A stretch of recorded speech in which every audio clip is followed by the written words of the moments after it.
All right, there it is. It's funny because last week I was helping my wife with her charity event, so I didn't have any time to record about the 1 minute and 55-second collapse that was the Browns. Which I don't know, as a Browns fan, that's just what you expect.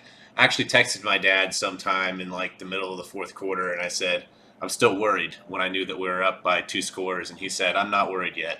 And then, of course, well, anyway, so let me just show you real quick. This is apparently what constitutes like now. If you're trying to tackle a quarterback here in the American Football League, this is illegal. You can't possibly just like grab the guy and just fall over on him like that. No, too much weight.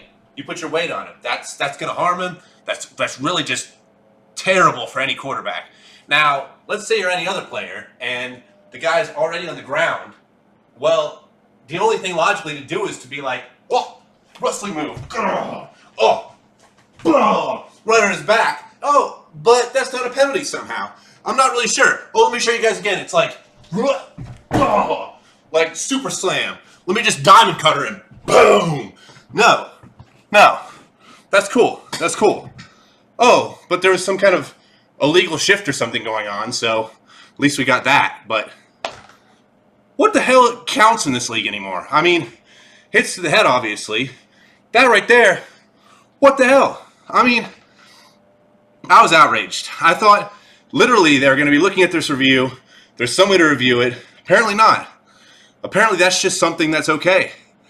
I don't know. But anyway, every year, every game, you know me. I'm always got to point something out that's just like, what am I looking at right now? That was crazy. That was literally like WWE in the middle of the game. And they showed it on replay so many times. It was like, not quite cringe factor of like take my helmet off and start beating people with it thing. But like, it was cringy. It was like, okay, the NFL's so scared about their look. I mean, obviously with the Deshaun Watson and everything, every decision they make is about how they look. But this right here, it's like, oh, let's just let that happen. That's cool. But anyway, all right, so our run game, stout. Always been stout. But this year, it just seems like that's literally what we're going to lean on. I said this so many times, possibly not in my videos because I've only had so many videos since Jacoby Brissett was our answer, but to everybody I know, Jacoby Brissett has been slept on. The dude has not had a chance to prepare. The dude has not had a chance to be good, but he actually is serviceable. I mean, by now, Baker Mayfield would have thrown 5 interceptions.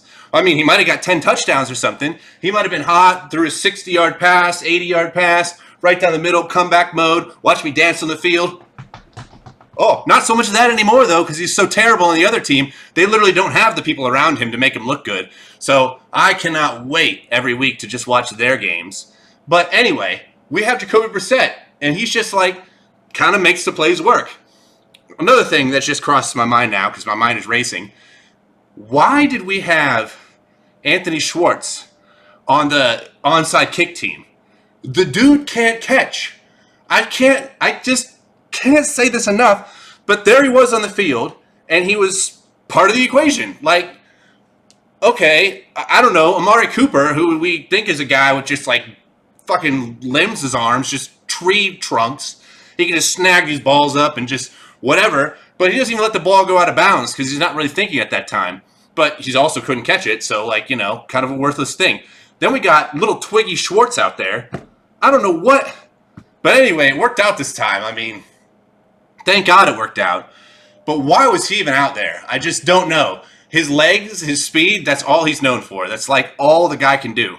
But yet, there he was on the hands team. Anyway, I don't know that our defense got much better. I mean, they're out there, stopping plays. At the end, they really kind of were solid. They obviously stopped them, I think, 3-4 times in a row maybe. So that was pretty nice. But, as far as like letting the big play go, that's really what we were all waiting for. And I think we did a much better job at time management this time. But, I mean, wow, 3 times it took us to figure that out. We literally had to fail twice. Like, catastrophically fail before we just got the fundamentals down. I wish, like, people would just watch the Cleveland Guardians / Indians.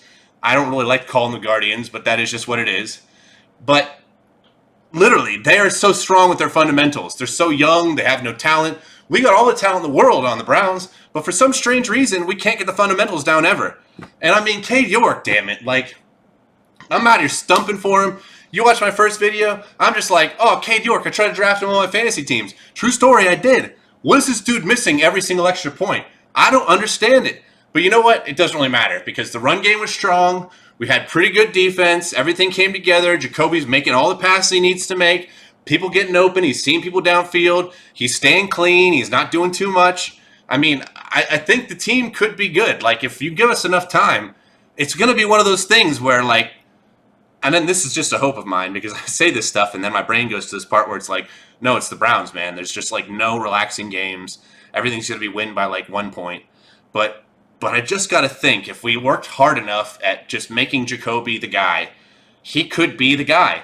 And then what happens when Deshaun comes back? I mean, does he come back right away? I just don't know if you could break it up if we're actually having, if we're winning games, unless all of a sudden we start stumbling and falling on our face and then we just have to throw the Hail Mary and bring him in. But yeah, 3 times a week he's working out with the quarterback's coach, and that's about all he gets. So I don't know.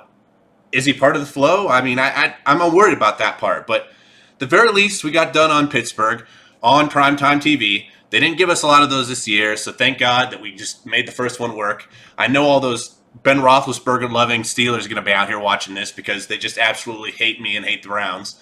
But you know what? I'll raise a beer to you guys. You got a great city. I love coming out there. But anyway, just an overall good feeling right now that we were able to actually do what we were supposed to do. Next week, we're going to play Atlanta. They're kind of a dumpster fire also. Honestly, at this point, I'm thinking we could be going into a 4-0 if we didn't somehow just catastrophically fail in the end of games. But at this point, right here, today, snapshot, this is on Thursday now. If you're watching this on Sunday, it might be a different story. But we have a sole lead of the division. So that's pretty cool. I mean, might not ever happen again, so snapshot this. But anyway, go Browns, 10 days off, something like that. So hopefully we can get ready for Atlanta, who's not great. So I don't know. Very winnable, guys. Very possibly a good start to the season.